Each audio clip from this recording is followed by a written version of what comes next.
Hey YouTube, it's Pastor Dwayne here. Here we are again, another bonus live stream. We'll just say that it's a bonus live stream on this Saturday evening while we are all preparing our hearts for the Lord's Day tomorrow. I thought it would be good to come on and talk about the papyrus spreadsheet that has recently got a little bit of popularity. So.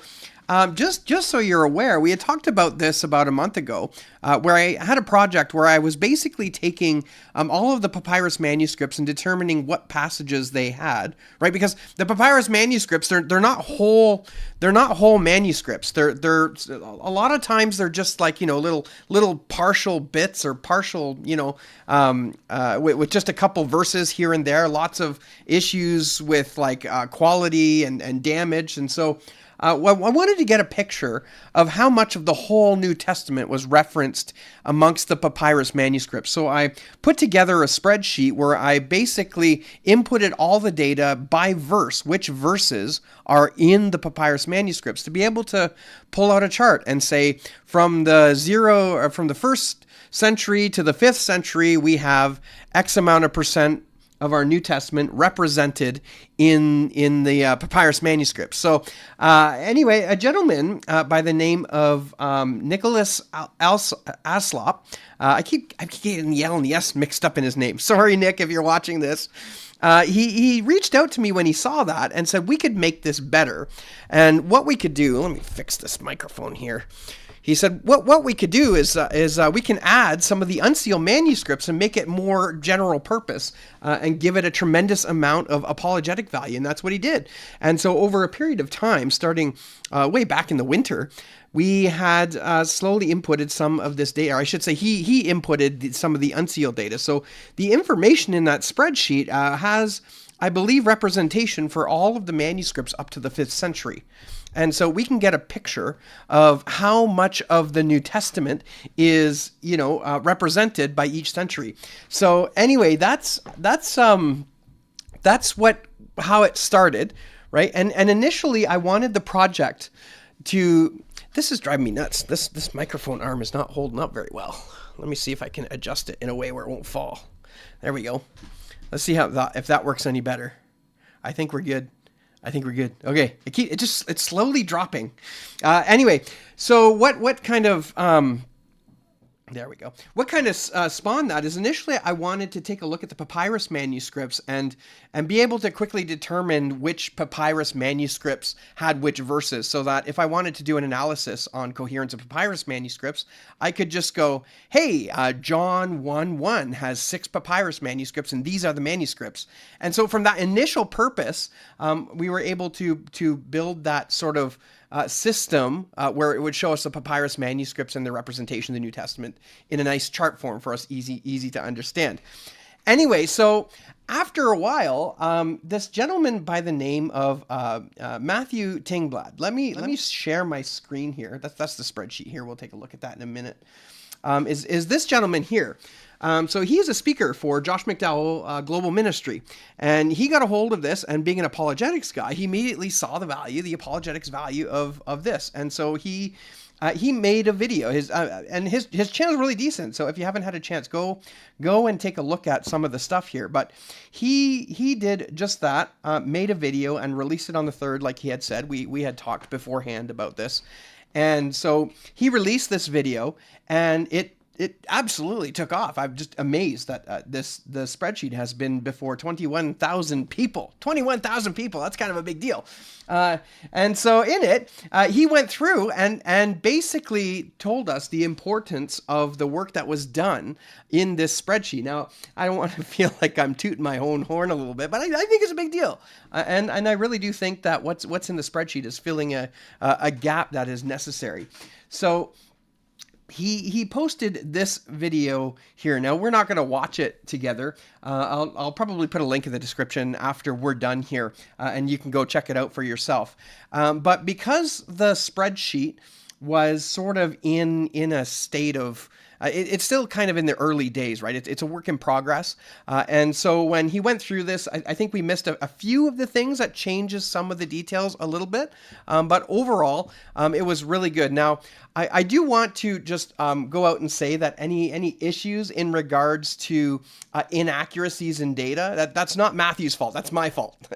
I didn't communicate clearly enough how things work.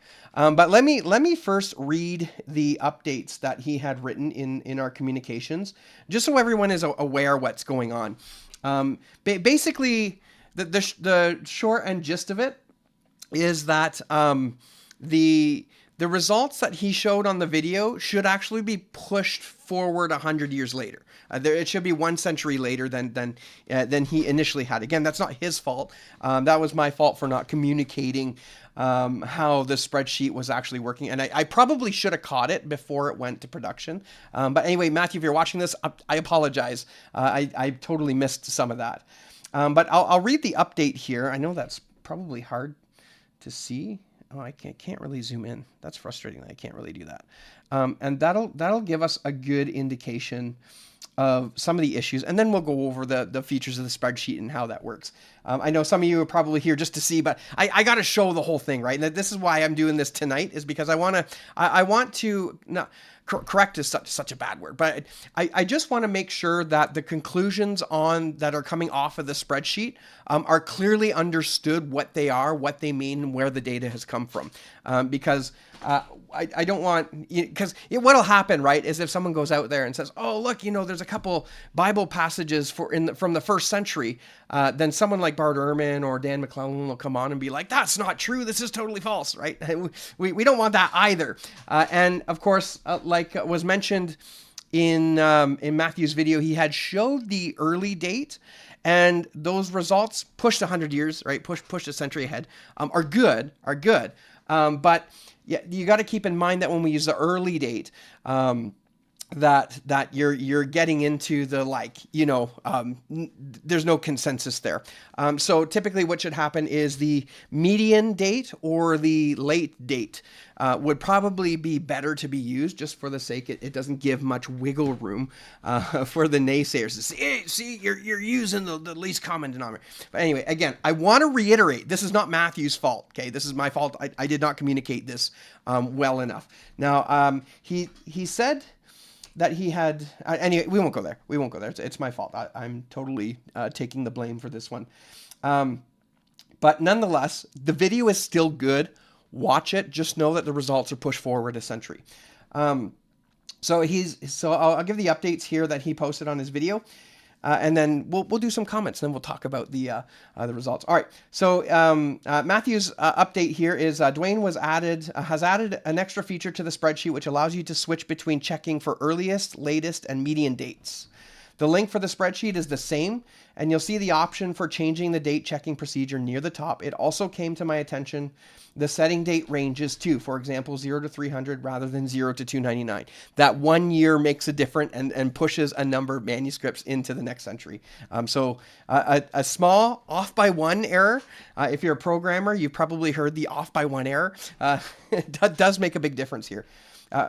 Relatively, not a big difference, but it does make a difference. And then it's problematic for various reasons. By switching to median dates and entering the date ranges correctly, you can expect to find that the results are about the same, but with a 100-year difference. Thanks, Dwayne, for doing this so quickly. I'm glad we can serve people with different options. Yeah, and again, I didn't realize this was going to take off like it did. I mean, we're looking at somewhere around 21 to 22,000 people have seen the video. So that's great. That's awesome. And so I don't think people are going to, get the wrong idea. I'm not worried about that. I just wanted to make this video to clarify some things. All right. So he made a second update. The spreadsheet has been updated again, this time with an introduction and more intuitive layout. Yes, I went, a lot of changes. Okay. I've been working madly here. All right. The date ranges are also hard coded into the document now for each century to prevent users. We'll look at that, like me, facepalm. He's taking it well. From entering date ranges incorrectly. The download link is the same. See below. Hey, everyone reading through the comments. There are a couple of things I want to clear up. Some people are asking about sources. The Institute for New Testament Textual Research in Germany is where you can go for published New Testament manuscript information. That's right. Most of the dates had come from there. There are other databases out there too, and of course, individual specialists discussing manuscripts here and there. All we did was take such information and run it through a huge data entry project, which displays it back in a useful way. There are other tabs on the Excel sheet where the data has been entered, and you can view that if you so desire. Yeah, again, the spreadsheet is totally, I'm just releasing it. It's out there. Use it. Do what you want with it. Public domain, by the church, for the church, blah, blah, blah, right? You know, I think this will be helpful generally for the church, which is why I've just dropped it out there like that. So it's totally open.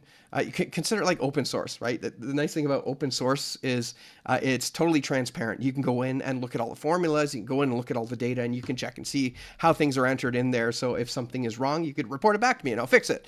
But it just shows that we're not doing any finagling or funny things with the numbers there. So it goes 2. Yes, I would like the video to use a median dates instead of the earliest possible dates at the time of filming. The option wasn't available on the document. I requested that prior to making this video, but I think it got lost in conversation, and in hindsight, I should have pressed harder. He's probably right.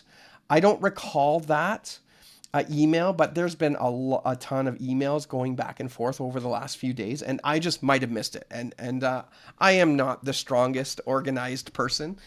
So again, I may have dropped the ball there. So at the very least, I should have emphasized the potentially misleading nature of only checking the earliest possible dates. Dwayne, who set the document up, originally had a different purpose in mind for the research, and maybe his approach was more sensible for what he was originally doing. I'm not sure. In any case, the spreadsheet has been updated so you can check the median dates. Yeah, and again, I didn't expect the spreadsheet to get this like out there this much. So again, its intended purpose was for me to track the papyrus, see some papyrus dates, and do a little bit of research with that, which I still want to do. The one thing that I want to do with the papyrus details is I want to find the places where there are verses with the most papyrus. I think there were like 7 or 8 Bible verses which had more than 6 papyrus that have that verse in it. And I wanted to compare them and just see the coherence of the papyrus manuscripts in those places. Again, that's I'm not done that yet. I want to get there. I will do that. But that was one of the initial purposes. And the other one was I was just curious to see what the date ranges and the overall attestation of the New Testament among the papyrus. So 3, to be clear, this video addresses a gap in knowledge regarding specific issues with the field of New Testament textual preservation. Whether the writings of the New Testament speak truthfully is another matter I address in another video, but it's outside the scope of this project. Even other manuscript issues, like the large number of variants, are not part of the video, but I discuss that issue and others elsewhere on this channel. See my video description for a link. So that's the textual variants aren't the issue in this. This is just simply stating, the spreadsheet is just simply saying, this verse appears in this manuscript. And the assumption there is if there's even a single letter of that verse, we count that as including the verse, or I counted that as including the verse. And then it goes 4. Some are pointing out that the date I used for P52 is well outdated. Thank you, and I'll definitely take a look at that. My sincerest apologies if that information was incorrect or misleading. It has come to Dwayne's attention that some other manuscript dates could use adjustment, and I know he would like to attend to that. We don't expect this to significantly alter the overall picture. No.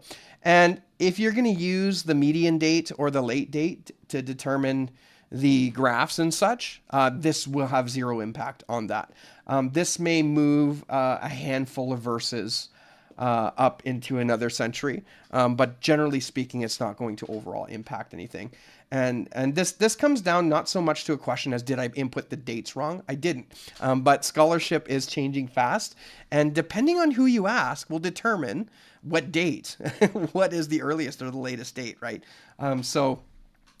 Manuscript dates are notoriously difficult. And what you're seeing here is the difficulty in some of that figuring out what those dates are. And I'm not even the primary guy, right? I'm not the guy looking at the manuscript saying this is the date. But the guys who are, they're having a good time. We'll just say that. All right. 5, some people are confused as to how this information is unique or original. As I claim, it's not the dating of the manuscript that's original. It's taking the information and presenting it in a way that displays the overall picture of early manuscript coverage for the New Testament. So it's how this data is packaged that's unique. If anyone has done a project like this before, I am not aware of it. And that's exactly it. So what I provided in the spreadsheet is an analysis of existing data. And I have not seen somebody analyze the data in this way to be able to produce a graph like that. I think there was something kind of floating around that was similar to this, but not to this scope or scale. And then he provides the link for the download, which he's hosting, which looks like he's hosting on his Google Drive. So yeah, there was a little bit of confusion. Yeah, there it is, 21,000 views. There was a little bit of confusion, I think, or a little bit of, confusion is not the word. When it went out, a bunch of people saw it, and I got a lot of really good feedback and some really helpful feedback. So we were able to remedy some of that. So that's what's happening there. I'm just going to pop in now to the comments and see what you're doing, and then we'll take a look at the spreadsheet and see what it's telling us. All right, hello to everybody. Get Gnome, he's the number one, crowned the number one commenter. You made it, number one. And Get Gnome says, the spreadsheet is good. My only problem is taking the earliest possible date for manuscripts. Yes. So in the original data, we have both the earliest possible, the median date, and the late date. And we'll take a look at that in a bit here. Kevin Hawthorne says, hello, good evening from Lakeland, Florida. Hope things are going well. I hope you had a great Independence Day. I hope they did too, but I'm Canadian, so we had a good Dominion Day. How's that? All right. I know we call it Canada Day, but it's, for most people don't realize, but Canada Day was called Dominion Day, and it was a reference to Psalm 72, verse 1.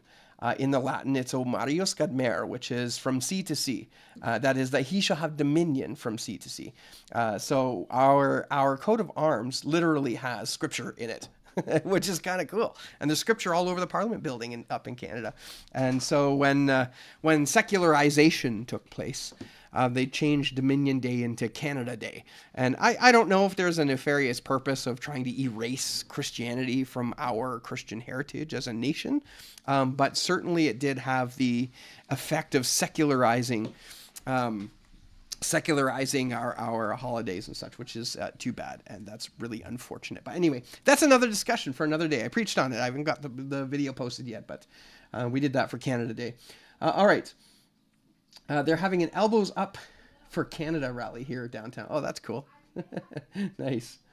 Helga Evans says, hi, Saturday night, in the middle of the night or early morning here, 3:34. Wow. I'm a night crawler. Yes, you are. It is really early. It's like Sunday morning there. There we go. Abuelo, killing babies in the Bible is a provocative video title. Yes, it is. But that's not my topic. So we can go somewhere else for that. But yeah, I think abortion is unfortunate and bad. We probably shouldn't allow that. All right, so Mr. Moreno, I find that apologetics efforts too often flock to the earliest possible date with little too much confidence. Yeah, and I think that's part of like, I think that's a temptation that probably every apologetics person does, right? Because you want to show the most amazing data, right? And an earlier date is just like better. But then we go into the first century Mark debacle, right? You remember that? Remember what happened there? First century Mark. I think I've got a video on it somewhere, but it didn't work out too well, and it ended up being a second century Mark, which wasn't as big. It was still a big deal, but wasn't as big of a deal. Would have been cool to see first century Mark. Which is why I'm surprised that when I watched, when I went over Matthew's video, I didn't see it didn't click that there were a couple first century numbers on there. But that's okay. We know why. So we fixed that. Yeah, but I think, yeah, there's a little bit of, early bias. So again, as an apologist, right, you want to show that it's like, and there's a temptation to go right to the edge, but really you should pull back just a little bit. But again, I don't think that was Matthew's issue here, because Matthew did suggest that he had reached out to me for the median dates, and I must have missed that and gave him the early dates. All right. That's true of original composition, not just copies. Oh, sure. Yeah, like Revelation. Everybody wants to go to 70, before 70, right? Actually, just had someone ask me a question. I think it's later. Probably around 90, but that's a discussion for another day. All right. Hey, folks. Good to see all the regulars here. Yes, RR. Hey, how's it going? From Renell. Haven't seen you in a little while. Glad you're here. Friendly neighbor Jesus Freak says, my feet are sore. I need to sit down for a spell before I have the park. There you go. Brother Maynard. Dwayne, if we were to spread the sheet across a table, cut 2 eye holes, dyed the sheet purple, had you wear the sheet over your head and made ghost sounds, would you be a royal purple ghost? I don't know. I don't know, man. I may be misunderstanding, but I believe the chart lists the pericope adulterae being in P75 and P66. I'll take a look at that. It's quite possible that it just that in the INTF transcriptions, it just went through it. Not that they put it in there, but it just skipped over a bunch and it didn't catch it. It's totally plausible. Again, I'll pop that away. In fact, I'll just make a quick note here. P75, P66, PA. I'll take a look at that. But yeah, there's going to be a couple little things here and there, certainly. But anyway, all right. So there's a lot of alleged first century manuscripts, surprisingly. Really? I know first century Mark. Now, some have suggested that P52 might be first century, but not anymore. Apparently that's pushed closer, more closer to the end of the second century. Yeah, and there's a question. I think P104 is the other manuscript that could possibly be from the early second century. But again, when we start getting into that kind of stuff, I think the odds of things happening, I think we start looking at potentialities as opposed to certainties. All right, I don't have too much hope for finding a first century New Testament manuscript. Get gnomed. One day you'll see the truth. First century Bize. Mr. Moreno. Yeah. Mr. Moreno. First century Bize. There you go. Oh, Pastor Brett, $20. Thank you so much. That's helpful. Thank you. All right. We are going to take a look at the spreadsheet now because the results are good. Here is... now, I had to make it bigger, so here's the chart. And you can see we're starting off with absolutely nothing here, 0% attestation. And again, what I mean by attestation is this, okay? If there is if the verse is in a manuscript, right, we consider that verse being attested to by that manuscript. So, for example, we just talked about P52. It was John 17, I think. I can't remember. John 17 or John 18. You know, what is truth?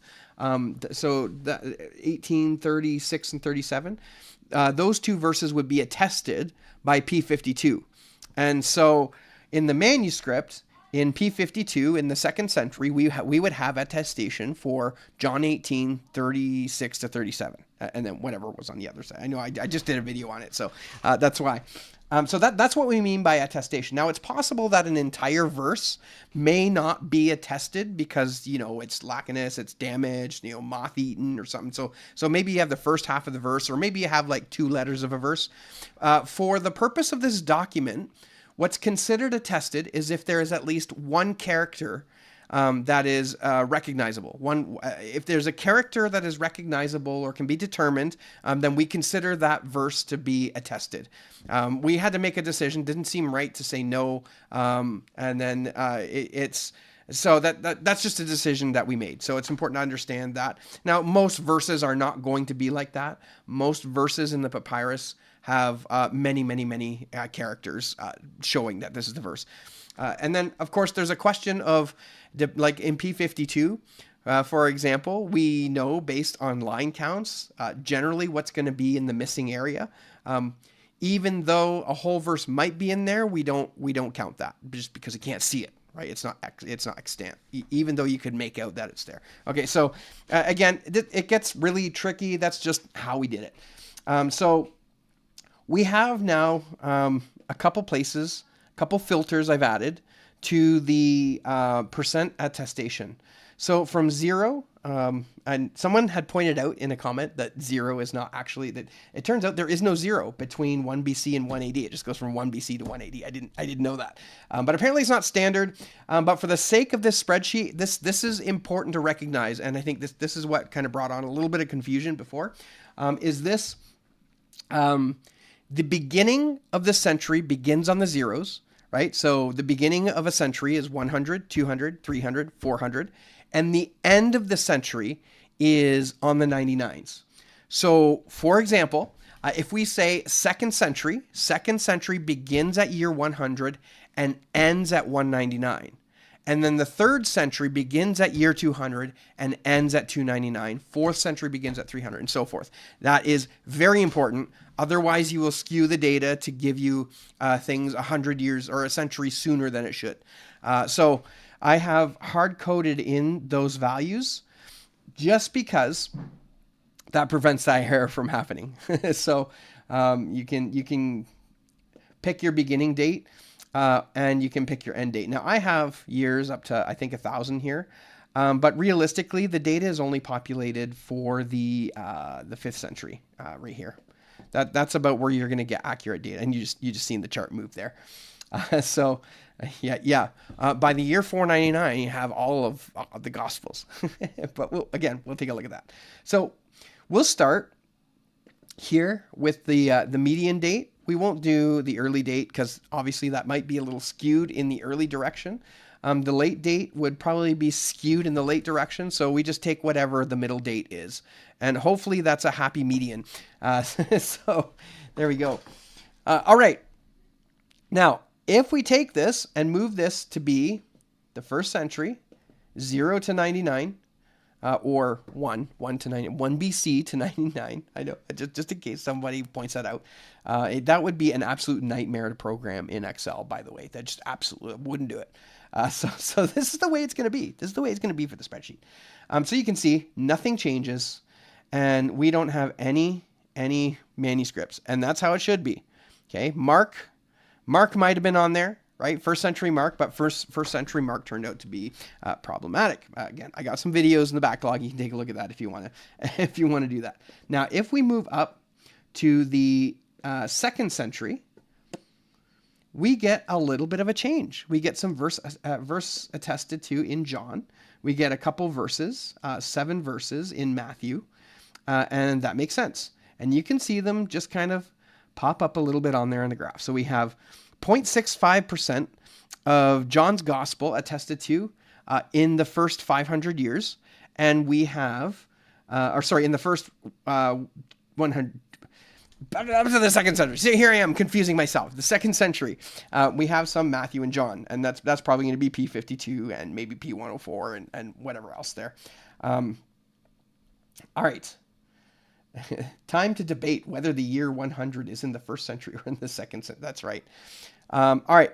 Now, where things change is if we come into the 3rd century. You notice the numbers change significantly. We start beginning to see tons and tons of extant verses. Yes, extant verses. We don't often hear about extant verses, but we're talking about extant verses here. Extant just simply means we know about them. We see them in the manuscripts, right? So if you come down here, by the end of the 3rd century, we have 54% of the New Testament attested to. Half of the entire New Testament is extant before the 3rd century. Okay, now I'm leaving aside the question of critical text and Byzantine text and all. We're talking apologetically here. When we defend the faith and when we start talking about biblical manuscripts, we have early representation that the Bible generally, as we have it, generally speaking, by the end of the 3rd century, we have half of it in our hands. We can see that. We can go back and we can check. Okay, like that's a big deal, right? And here's the breakdown by book. So the Gospel of John, almost 100%. Almost. That's probably going to be damage to a papyrus manuscript, maybe toward the beginning or the end of it, or maybe a couple pages or something like that. But like the Gospel of John by the end of the third century is almost entirely there. First and Second Corinthians are almost entirely there. Galatians, Ephesians, Philippians, some of Paul's epistles are almost 100% there. Right? This is the Chester Beatty papyri, I believe, which is giving us this result. Hebrews, again, that would have been bundled into Paul's epistles. And that's actually one of the reasons why some think that Paul had written it, because it's kind of bundled together, aside from some of the phraseology in Hebrews. Anyway, topic for another discussion. I want to get too sidelined. But you can see a number of our books are almost fully represented by the end of the 3rd century. Now, we do not have Codex Vaticanus and Sinaiticus in the data, right? Because as soon as you put Codex Vaticanus and Sinaiticus, you have just boom, that's the whole New Testament there. So Vaticanus, I think it's Hebrews to the end of Revelation. It's actually a replacement pages in minuscule done, I think, sometime around the 15th century. I'm never too sure about that. But they're much later. It's minuscule, right? But anyway, we didn't include Vaticanus and Sinaiticus because the second you put that in there, right, that does it. We have 100% attestation. So leaving those two manuscripts out, right, if we go to the end of the 4th century, here's what happens. The numbers change. We come down to the bottom here, and we now have, instead of 54, we have 60% of our manuscripts represented.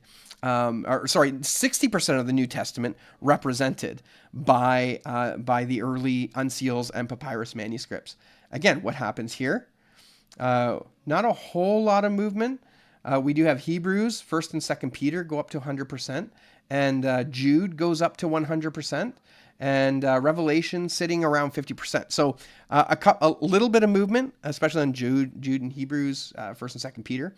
And then when we move to the 5th century, this is where it gets super interesting. Because then we essentially have just about the whole New Testament attested to by then. And I think in this case we have Codex Washingtonianus would be included in there. And I believe Codex Bezae would be included in there too. So for you Bezae onlyists. And of course, when we take a look at the results here, this brings us to 82% of the whole New Testament is represented by the early uncials and the papyri. So again, what happens to our charts? Well, the Gospels are fully attested to. We have Paul's epistles, Philippians mostly, Colossians mostly, about half of 1st Thessalonians, a little bit less there. And then, of course, Hebrews, 1st, 2nd Peter, because we had those in the last century, and not much movement after that. But as you can see, this is kind of a big deal. To say by the end of the 5th century that we have essentially the whole New Testament, that's pretty good. That's pretty good. So those are the kind of results that I wanted to take a look at and show, because I think this does have a lot. I think this has a lot to help with the apologetic value, because like Matthew pointed out in his video, oftentimes what happens is somebody will be like, oh, we can't trust that what was written down is here today because it's been centuries since. There's a century of silence between the time they were written and the manuscripts that we have. But then when you actually look at the case here, you would say to them, well, no, we got early manuscripts. We got like P104 and P52 and some of these papyrus. And then the response would be something like, and it's just like Matthew said, oh, but those are just tiny fragments. And they're right. But when you add up the whole of everything that we have there, it turns out that it's a greater deal. And being able to do that, from what I understand, has not been able to be done. And this is the kind of data that is filling in this apologetic gap, as you probably saw the thumbnail, which by the way, I totally ripped the thumbnail off from Matthew Tingblad, but he was gracious enough to let me do that. So I asked permission before then, because you'll probably notice that it looks very similar to his. So anyway, he was cool with that. But what I'd like to see, now this project has kind of morphed Again, initially I was doing it just because I wanted to see some stuff with the papyrus. But what I'd like to see is if we could get all of the manuscripts in there up to the 10th century, all the unseals, minuscules. I mean, by the time you get to minuscules, you're pretty much looking at full New Testament. So for that purpose, that probably wouldn't help much. But I'm getting distracted by the comments. Yeah, so up to the unseals, right? The 9th to 10th century, to have all of the information populated, that would be awesome. All right, so what I'm going to do here is we'll take a look at the comments, and then I'll show you some of the data that's underlying this so you can see how it works, and then we'll probably call it a night. So let me pop over here. Boop. And we'll go up. Let's see where I started last. All right, it was here. Pastor Brett and the $20. Again, thank you so much, sir. So you say, evening, Pastor D. We are getting married on July 26th in California. I am preaching there on the 27th. Please pray for traveling mercies. Man, congratulations, Pastor Brett. You are, you're not wasting any time. That's good. Praise the Lord. If you know, you know, right? All right. Friendly Neighborhood Jesus Freak says, I just left Goat Island. Interesting. I don't know where Goat Island is. Time to debate whether the year 100 is in the 1st century or the 2nd century. Yeah, I think that would be an absolutely wild debate. I think you can even see some of that in the data sheet. Anyway, fortunately, that's resolved in the data. Or to me, 100 ends at the 1st century. Yeah, man, I gotta wrap my head around that. All right, I'm typing on a phone. Well, there you go. It's gonna take a while. All right, Brother Maynard. Dwayne, did you include in your data limits counting of moons in the data? Did you recount the data in reverse order, excluding the leap year days? What date was George Washington born? I don't know. All right, pedantic people in December 1999. The new millennium is still a year away. That's right. There we go. I was one of those pedants. Yeah. Years, of course. Paul did write Hebrews. Yes, there we go. Paul wrote Hebrews. I think he was the author, but Luke was the writer for Hebrews. It could be possible. I don't know. But yeah, I mean, Luke did spend time with Paul, right? You have the we passages in Acts, right? All right, Mr. Miranda says, I stand by the classic Romulan calendar, and you're not getting me to accept the newfangled Julian calendar. Oh, what's going on here? I just hit a button. All right. Paul, hey, where'd you go? Paul often worked with a second writer. Yeah. I signed this with my own hand. I think that's in the end of Galatians. See with what large letters I write to you. All right. If you include versional manuscripts, 1st to 5th century, you'd probably have 95% plus of the New Testament. Yeah, you're probably right. I was reviewing again the double palimpsest manuscript that was recently found last year. And it was a 3rd century Syriac. It was Old Syriac. And it had a number of passages from the Gospel of Matthew. Now, I can't remember how big it was, whether it was the whole book or half the book. Maybe it wasn't that much. Actually, I don't think it was that much because I think the page... Anyway, I did a video on it. In fact, I think it's still the main video on the page. Yeah, like if you included the Syriac and especially the Latin, it wouldn't surprise me if by the end of the 3rd century you have 100%. Because, well, I mean, you have Codex Babiensis, right? Is that a 4th or 5th century manuscript? Or no, 3rd. Is Babiensis a 3rd century manuscript? I think it is. And then there's a few others, right? So those would push it back to the 3rd century, and essentially you would be at the place where Sinaiticus and Vaticanus would push it over to 100% as well. All right. Oh, please don't count out Barnabas out as the author or scribe. Yeah. I mean, it's possible. I don't know. I don't think so. All right. Hebrews was written by Saint Anonymous, the patron saint of students who forget to put their names at the top of the paper. Nice. That's good. Just past the Hard Rock. Pastor Brett knows where I am. Nice. Hey, everyone. Just tuned in. A Christian Perspective with Matthew Tingblad. He's here. Matthew Tingblad is here. He's the man of the hour. Yes. I hope you found this video gracious. Again, since Matthew's the man and he is in there, some of the confusion, I take all the blame for that. I don't think I was entirely clear in my communications and how the data worked. But again, like he said in his video, and like I'm saying now, the spreadsheet is a work in progress. And so little things are going to need to be worked out. And so I think the bigger problems have been sorted. And then I think someone in the comments had mentioned the pericope adulterae being included in P75 and P66. Again, we will remove that. But that's just the nature of data entry and how things are transcribed and things like that. So those are the little things we're going to have to resolve over a period of time so that this thing will be updated. And again, I take responsibility for all of the errors that you have in the sheet. All right. Gekanome says, hey, Matthew. David Aaron Beatty. Hey, David Aaron Beatty. How are you a mod? Did I accidentally make you a mod? Let's see. No offense. I just don't know how that happened. There we go. All right. David Aaron Beatty. Dwayne, what happens if you do that same display of manuscript depth, except only bars as they grow using the Byzantine manuscripts? Okay, so this is where it gets a little bit complicated. So Byzantine manuscripts before the 6th century are hard to come by. Now you might say, well, that just means that's because the Byzantine text is late. No. Stop. We're not going to say that.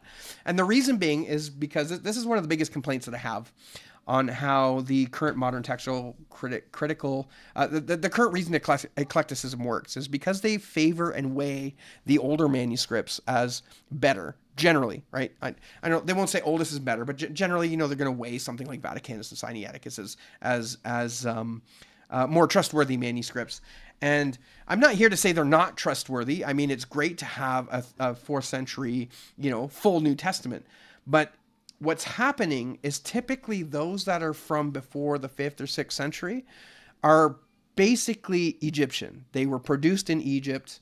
They represent a text that is, I think, local to Egypt. I'm not the only one who thinks that, right? A number of scholars do. And so when you start talking about Byzantine manuscripts in Egypt in the, 3rd or 4th century, you're just not going to see that. You would see those, I think, in the Eastern Empire. But of course, the problem is manuscripts cannot be preserved in the East because the climate just won't allow it. It's very humid. Humidity is not good for papyrus. Humidity is not good for manuscripts. But the arid air of Egypt and the sands there preserved things for eons.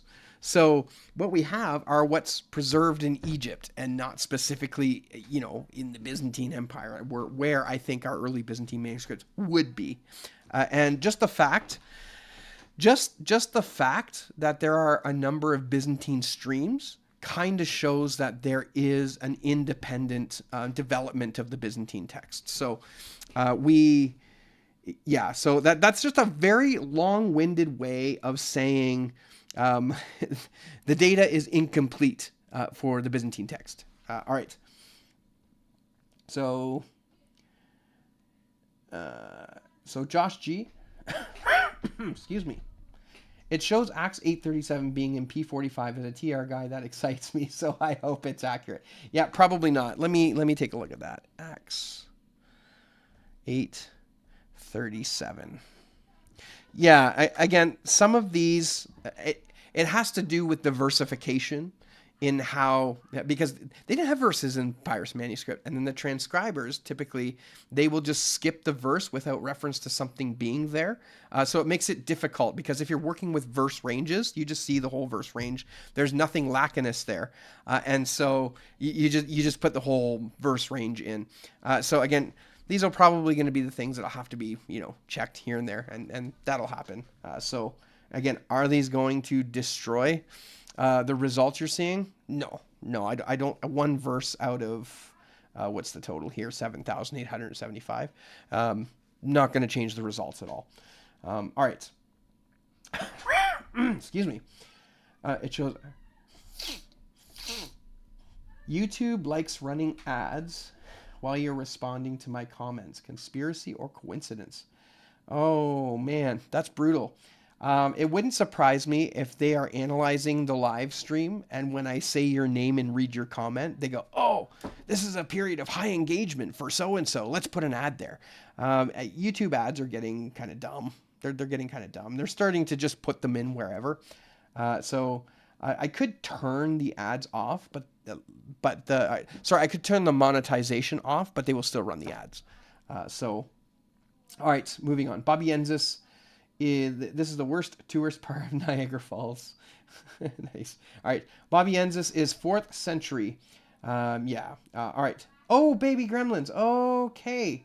That makes sense. All right. Here, I'll put you back on. I didn't recognize you. All right. Excuse me. Standard moderator. There we go. All right. All right. You're back in. You're back into the club. I don't think things are going to get too wild here today. All right, let's come back to the spreadsheet, and I'll just show you the data that I have. So there's a new instructions tab. It just kind of tells you what some of the information means, what the purpose of the project was. Again, this is me taking ownership of all the errors and mistakes that you may run into. If you want to support the work, you can go to Buy Me a Coffee and drop a few dollars there. If you have questions or have issues or see an error in the data, you can send that to my email. I think I put that in there right there. There it is. And then, of course, my YouTube channel and some special thanks. I'm glad I read this because Nick Alsop, there he is. There's the man, not in the chat, but he was the one who got in contact with me after the initial video showing this work. And he said, "Oh, I've got some information on some of the unseals, and I want to put them in there, and we can change the scope of the project." And so he did just that. And over a period of weeks, we got all the information in there. We got the spreadsheet working into a kind of good way, and so that's how it is. And so Nick Alsop had a hand in helping me get this working properly. All right, now.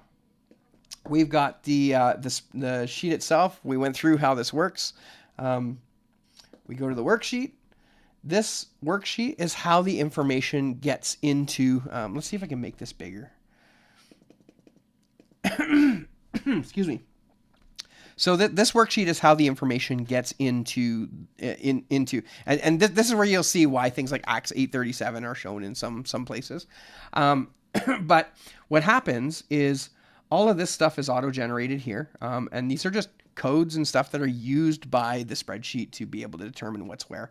And then we just simply go through each manuscript and we mark an X, just like that. Oh, yeah, it's not gonna. That's probably good. We just mark an X, just like that, to say that that verse is in whatever manuscript is above it. And you're gonna say that probably takes a long time, and generally it does. There are places where there are long stretches of text where you can just, put them all in at once. Or if the manuscript is highly damaged and it's, one verse here and one verse there, that kind of takes a little while because you got to go and put them in specifically. Easy ways to do this is you can actually sort this by book. You can sort it by chapter, and it just makes things a little easier to put in. And again, when you're looking at the spreadsheet, right, you can see on the I'm pointing like this. I'm like, you can see there, but you can see on the right hand side here, all of the manuscripts, right? And I think by the time this is said and done, there'll probably be about 300 or so, 300 or 400 manuscripts, because I think that's what we have before the 10th century, somewhere around there. And you can and they all get kind of put in. And you can see the X's here. There's some of the GA manuscripts. Those are all unseals.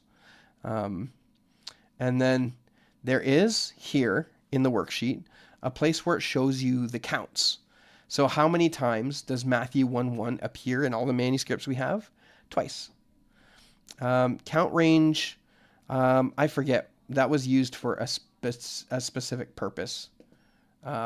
It's used in one of the calculation fields, and so we got to leave it there. Don't touch it. This is one of those instances of if it works, don't touch it because you'll break it. So we're not going to touch it because I don't want to break it. You're also going to see in this sheet that there's dates here. These are whatever date is put in here, and this is actually controlled by the percent attested to. So when you change late, early, or median date, all of these dates change because these dates are used to make the calculations for the spreadsheet, or sorry, for the graph. Again, kind of complicated. There's probably a better way to do it, but that's just the way it was done. Now the data sheets. This actually isn't used in any of the calculations you're seeing on the chart. This is going to be used specifically for counting the number of verses in specific manuscripts. If you know anything about pivot tables, this is a pivot table. It will be a pivot table. The only issue with this is it can't take, like, for example, if a verse appears in 3 manuscripts, but I only want to count just the fact that it appears at least once, this table doesn't do that. It doesn't do that well. But that's what the worksheet is for. Then there are book number associations. Again, this is linking tables. We don't touch that because stuff will break if you start touching that. And then the other one here is the papyri dates. And this is where all of the papyrus dates are. So when we're looking at filtering for papyrus dates on the spreadsheet, these are the dates that are taken into account. So we have the early date, the late date, and then the median date. The median date is just simply calculated from here, from these 2 dates. And of course that is used when you select median, and then it goes through and it checks each manuscript's date here, and then it lists those in the chart. So that's generally how it works. These dates, the uncials come from these ones here. They come from the list, and then the papyrus manuscripts come from the wiki page. Now, I know a lot of people, the wiki, what are you doing the wiki? Generally speaking, the wiki pages when it comes to the biblical manuscripts is very decent and worthwhile. So that's how that goes. When I went and did the papyrus data here, the verse transcriptions are taken directly from INTF's manuscript room. And that's plugged into here from there. So that's where all of the data comes from. And that's how the spreadsheet works. Anyway, that's pretty much it. Also, Codex W is Byzantine in math. Yeah, so a little bit of discussion here now surrounding the... well, let's come back. Let me conclude here, because I'm going to take this and I'm going to cut it into a smaller chunk and release it as like a 10-minute video, right? So people can see it a little bit easier and see what it can do. But yeah, so generally speaking, what we have here is a tool that will allow us to basically see the attestation of the entire New Testament in a percent form based on the century. Now, again, by the end of the 4th century, 5th century, by the end of the 5th century, it took me a little while here. By the end of the 5th century, we've got 82% of the New Testament attested to. I mean, that's pretty crazy. That's pretty crazy. And again, I didn't take this into account, right? Codex Vaticanus and Sinaiticus, that would basically give us the entire New Testament by the end of the 4th century. So when you take those out, when you don't have those 2 manuscripts in there, you still have more than half of the New Testament. By the end of the 3rd century, you've got 54% of the New Testament, right? I know the dates are going down, but that's kind of how it is. And then, of course, when you start getting into the 2nd century, not as much attestation, but that makes sense. There's a little bit, but not a whole lot. And, of course, this is based on the median. Now, if we were to take the early date, that changes quite a bit. Well, not really. No, it doesn't change quite a bit. I wonder what it does here. Let me take a look at the 3rd century. Yeah, 58% in the 3rd century. Median was, I think, 50%. Yeah, 54. So it's not a terrible change. If we do late, yeah, 43. So it's not a terrible change if you go by median or late from early. But I mean, it is a little bit. It's enough. But you're still getting the general idea that, by the end of the 3rd century, you still have 43 if you take the less conservative dates, right? So anyway, now I'm just curious. I'm just playing around. So the end of the 2nd century, you still have... wonder what manuscript that would be. John? That's probably P52. Yeah, it looks like P52 based on the late date, because the date of P52 I think is probably more accurately around the end of the 2nd century, close to the end. So yeah, that makes sense. And then the late date puts everything else above the second century. So okay, so that's pretty cool. So it's really by the end of the 3rd century that we have everything, and by the 4th century, what's extant is the entire New Testament, Vaticanus and Sinaiticus. So anyway, this is just interesting stuff. Based on the first 500 years of manuscript transmission and extant data, we get a pretty good idea that the Bible is not just simply something that was changed, right? It's not, people didn't just make stuff up and then put it in the Bible. That just didn't happen. And you've got the evidence. You got the evidence right here that the Bible text is early. And it more than likely, obviously, goes back to the original 1st century authorship, right? So I think that this is a good tool, and I think this will be another tool in the arsenal of an apologist who is trying to show that the Bible text itself has been faithfully preserved and passed down to us today. Now, there might be some question surrounding, what about the Byzantine text and the Textus Receptus, and there was a question for a little time, and I was even on this train for a little bit, right? Because you get someone like Dan Wallace who comes up and says, this embarrassment of riches, and then what happens is the embarrassment of riches, and he's a critical text guy, and so what happens is that this embarrassment of riches is kind of pushed off to the side, and then because the critical editions are based off a handful of older manuscripts, right? Those are the ones that are weighted and used more often than the late Byzantine text, or Byzantine manuscripts, right? The later Byzantine manuscripts, and so the reasoning was, well, that's pretty inconsistent, because he says embarrassment of riches, but that only uses a handful for his New Testament. But I've come to see a distinction between a general apologetic and then getting into the weeds, right? Like, you're coming to this channel, right, because you want to get into the weeds. You want to see the individual variants, and you want to see where they are and how they function, and where we find them, and the church fathers and all this. That's why you come to this channel, I'm guessing, right? That's probably why you come to this channel. But when we speak apologetically, right, when we go and talk to somebody on the street, they don't care about that. They're not going, is this a Byzantine reading, and is this and they're not doing that. They don't even know about textual criticism. But when we talk about apologetics, we can say, generally speaking, and I think this is true, generally speaking, the New Testament is attested in the extant manuscripts back to like the 2nd and 3rd century. So I don't see a problem with that, and suggesting that we have 5,000 manuscripts and that is copied through the centuries. I don't have any issue with that, using that apologetically. But then when somebody gets saved and they have to use a Bible and they start asking questions about the footnotes in the Bible, well, then we're going to have that discussion and get very granular, right? It's kind of like this spreadsheet. Again, I had to make assumptions in order for this to make sense to most people who are going to look at it. That's just the nature of, aggregating data. You have to make assumptions in order to aggregate it to make sense to people.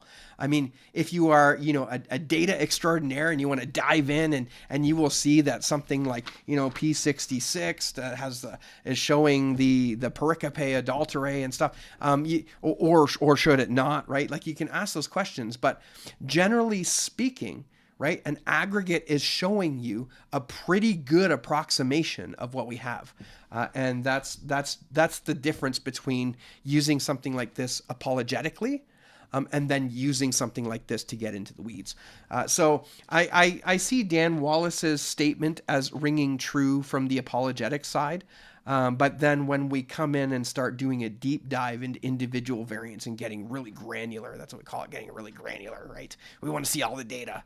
Then you start having that discussion. That's usually with other believers and not so much with the unbelievers. I mean, I'm sure there might be a few unbelievers out there who are interested in the granular stuff, and then you talk granular, and then you give them reasons why the Byzantine text is better, right? But no, on the general view of things, I think this is great as an apologetic tool to say to unbelievers, that the Bible is attested to in pretty much every century since its writing. So anyway, that's part of my spiel there. All right. Excuse me. All right. Let's come over to the comments here and see what you guys are saying. Bum, bum, ba. All right. I'm Baby Gremlins. Yes. Gospels have fairly early Byzantine manuscripts, though, right? That's right. Yeah, so Alexandrinus is 5th century. So it's really only a century behind Vaticanus and Sinaiticus. It is important, though, to recognize that it is Alexandrinus is Byzantine in the Gospels, but it is Alexandrian in the epistles. Alexandrian mixed, I can't remember now. Excuse me. Codex W is Byzantine in Matthew and most of Luke. Codex W is a mixed bag. I think it's a well, I shouldn't say that. It's a bit of a mixed bag. In fact, I think Codex Washingtonianus, Codex W, that's got the Freer Logion in Mark 16. So that just kind of weird one-off reading. Again, what does that say of W? A W is probably better. I think it's Western. I think it would be considered Western. I'm not entirely sure. But yeah, it's an interesting manuscript for sure. All right, you can't force people to settle for only 10 minutes of purple shirt goodness. Only 10 minutes. I should make one of those like guy wears purple shirt for 10 hours straight videos. And it's just me sitting here on a loop for 2 minutes, and I'll just keep looping it for 10 hours, and I'll make it a video. All right. Is the spreadsheet going to be refined 7 times? Probably more like 7 times 77.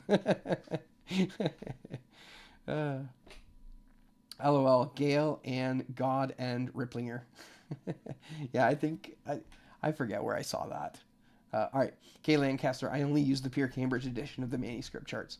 Yeah, this is, it's not exactly Larkin. I'm not exactly Larkin charts here, but it's something to strive for. All right, Pierre Bizet Cantabrigus edition, sure. What? That's an interesting name. What? God should have included a dictionary or definitions of terms to avoid religious wars. Well, I don't think it's got anything to do with definite. I think it's just people being people. Because what I've discovered in my time as pastoring is you can say things in the clearest terms, and if somebody doesn't want to hear it, they don't want to hear it. All right. Okay. Here we go. How about you get Stephen Carlson on to talk about his theory on how the Byzantine was a slow development process. Yeah, the so-called process view. That would be an interesting conversation. Perhaps I could, maybe I'll do that. Maybe I'll reach out to him just to hear the other side. Now I know there's the process view, and then there's like a Byzantine core theory, where there's the Byzantine core and everything represents a departure from that main core. Again, I think that's something currently in development. I think that would make a very interesting conversation. So perhaps I should reach out to him. Maybe if he's watching this, maybe he's got nothing better to do on a Saturday evening than to watch me talk about Bible manuscripts. All right. No, good suggestion there, Ross. All right. Anyway, I've been about an hour for a Saturday night live stream. I think that's pretty good. So I'm going to end that here tonight. Thanks everybody for joining. I hope you found this helpful. I'll probably come back into the description a little bit later and leave a link to the spreadsheet. Again, if you want to take it and play around with it and break it and do what you want, go ahead and do that. Again, I'm not putting any copyrights or anything on that. So go ahead and feel free to freely use it however you deem necessary. Just do good things with it. Do good things with it. All right. Byzantine core, more like it. There you go. All right. Wait. I just caught that. Byzantine core. Very good. Very good. All right, brothers and sisters. Well, thank you so much for popping by to listen to me ramble on for about an hour. And brothers and sisters, until next time, we'll see you around.